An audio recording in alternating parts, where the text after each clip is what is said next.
அது எப்படி? என்ன விஷயம்னு உங்ககிட்ட சொல்லாம இருப்பாங்களா? நீங்க மறைக்காம உண்மை சொல்லுங்க. ஏய், சத்தியமா எனக்கு தெரியாது கோகிலா. நானும் என்ன விஷயம்னு எவ்வளவோ கேட்டு பார்த்துட்டேன். நேர்ல வந்து உங்களை பார்த்து தான் பேசணும்னு சொல்றாங்க. நீயும் ஆனந்தி வீட்டுக்கு வரணும் கோகிலா. இல்லைங்க, என்னால வர முடியாது. கோகி, நீங்க எனக்காக எம்புட்டோ தியாகம் பண்ணிருக்கீங்க. அதுக்காக உங்க கால்ல கோடி முறை விழுந்து கும்பிட சொன்னாலும் நான் கும்பிடுவேன். ஆனா உங்க அம்மா அப்பா கிட்ட பேச மட்டும் என்ன வர சொல்லாதீங்க. என்னால வர முடியாது. ஏன் இப்படி பிடிவாதம் பிடிக்கிற?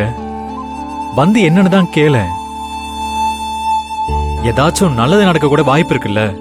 அப்படி ஏதாச்சும் நல்லது நடக்கிறதா இருந்தா அது எங்க அப்பா அம்மா மூலமா தான் நடக்கணும். நேரடியா எங்க கிட்ட பேசணும்னு சொல்றாங்கன்னா அது நிச்சயமா நல்லதுக்கு இல்ல. உங்க அப்பா அம்மாவையும் வந்து பார்த்து அவங்க ஏதாச்சும் சொல்லி அதை ஏத்துக்க முடியாதுன்னு சொல்லி கெட்ட பேர் வாங்குறதுக்கு பதிலா அவங்கள பார்க்க வரலங்கிற கெட்ட பேரு எம்பிட்டோ பரவாயில்லைங்க. சரி கோகி, நீ பேசுறதுக்காக வர வேணாம். அவங்க ஊர்ல இருந்து வராங்க. ஒரு மரியாதைக்காச்சும் அவங்கள வந்து பாரேன். இத உங்க அப்பா அம்மா கிட்ட சொல்லுவீங்களா? நீங்க ஊர்ல இருந்து வரீங்கன்னு மரியாதைக்கு தான் கோகிலா உங்களை பார்க்க வந்திருக்கா. அவகிட்ட வேற எதுவும் பேச வேண்டான்னு உங்க அப்பா அம்மா கிட்ட சொல்லுவீங்களா? அப்போ என்னை ஏமாத்தி வீட்டுக்கு கூட்டிட்டு போக தான் முயற்சி பண்றீங்க. அப்படிதானே?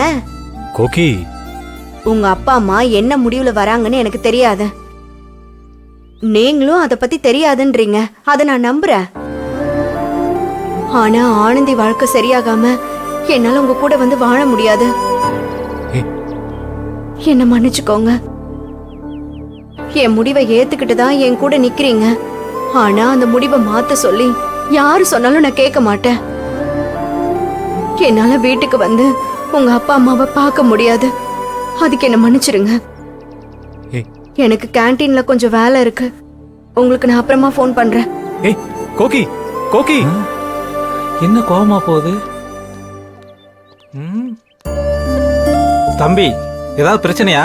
நான் இடம்பொருள் தெரியாம நீங்க வந்ததும் நான் விளையாட்டா பேசிட்டேன். மனசுல எதுவும் வச்சுக்காதீங்க. அதெல்லாம் ஒண்ணு இல்லண்ணே, வழக்கமான பிரச்சனை தான். நான் வரேனே. கவனமா பார்த்து போயிட்டு வாங்க தம்பி. எதையும் யோசிக்காதீங்க, எல்லாம் சரியாயிடும். சரிண்ணே, வரேன். நினைப்பதெல்லாம் நடந்து விட்டால் தெய்வம் ஏதுமில்லை.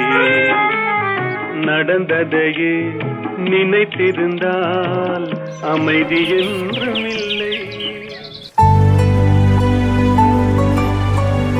முத்தன முத்தன, பீஸ் முடிஞ்சது. சீக்கிரம் அடுத்த பீஸ் கொடு. என்னம்மா ஏதோ சிக்கன் பீஸ் கேக்குற மாதிரி கேட்டுட்டு இருக்க? அண்ணே, சும்மா வெட்டி பேச்சு பேசிட்டு இருக்கானே. பீஸ் முடிஞ்சுன்னு சொன்னேன்ல, அடுத்த பீஸ் கொடு, தைக்கணும். அது சரி. கல்யாணம்னே, இந்த பொண்ணுக்கு 2 பீஸா கொடு. பாத்தியாடா மாப்ள, வேலை சும்மா பறக்குது. முந்து பார்த்து கூட என்னன்னு கேட்க மாட்டேன்றாங்க. இனி எல்லாம் அப்படிதான். 4:30க்குள்ள எல்லாம் முடிஞ்சிரும். அதுக்கு மேல எதுவும் தேவைப்படாது. செய்யற வேலைக்கான கூலியும் அங்கீகாரத்தையும் முதலாளி கொடுத்தா தொழிலாளிங்க இப்படித்தான் விசுவாசமா வேலை பார்ப்பாங்க. இது எப்படி ஒர்க் அவுட் ஆக போகுதுன்னு மட்டும் பாரு. ஒர்க் அவுட் ஆகாது.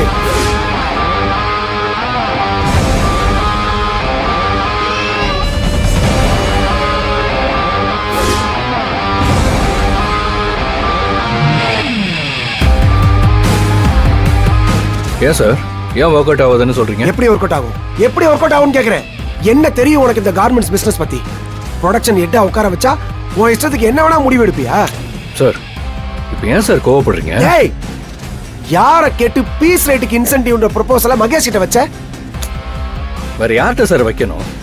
வேலை பார்க்குறவங்களுக்கு நல்லது செய்யணும்னு நினைச்சேன். அதனால மகேஷ் சார் கிட்ட பேசினேன். அவரு ஓகேன்ட்டாரு. அவ எந்த அவசரத்துல ஓகே சொன்னான்னு யாருக்கு தெரியும்? சார், அவசரம்லாம் இல்லை சார். நிதானமா பேசி முடிவெடுத்து தான் ஓகே பண்ணாரு. தபார், நீ ப்ரொடக்ஷன் ஹெட். இந்த மாதிரி பிசினஸ் ப்ரொபோசல்லாம் நீ டைரக்டா பாஸ் கிட்ட பேசுறது தப்பு. யார் உனக்கு இந்த ரைட்ஸ் எல்லாம் கொடுத்தது? இல்ல சார், அது பேசாத.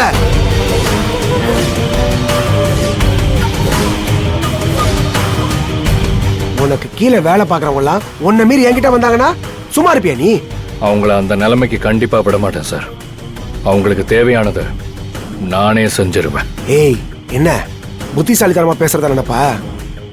இல்ல சார், கூட வேலை செய்யறவங்களுக்கு நல்லது பண்ண புத்திசாலித்தனம் தேவையில்லை. நல்ல மனசு இருந்தாலே போதும்.